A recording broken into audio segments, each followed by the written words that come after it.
How to file for divorce in Santa Clarita without a lawyer. Hi, I'm Tim Blankenship with DivorceWithoutALawyer.com.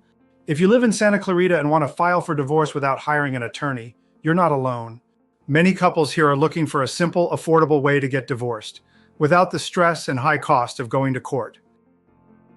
The good news is, in California, and especially in Los Angeles County, you can absolutely file for divorce on your own.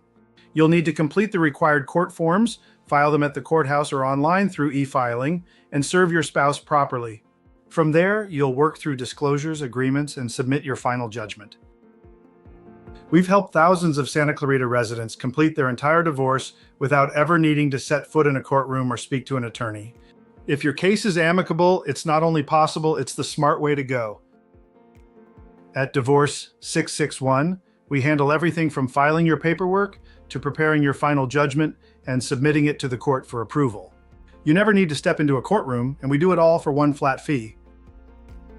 If you live in Santa Clarita and want to file for divorce without a lawyer, visit DivorceWithoutALawyer.com and schedule your free consultation. We'll help you get it done quickly, affordably, and without the hassle.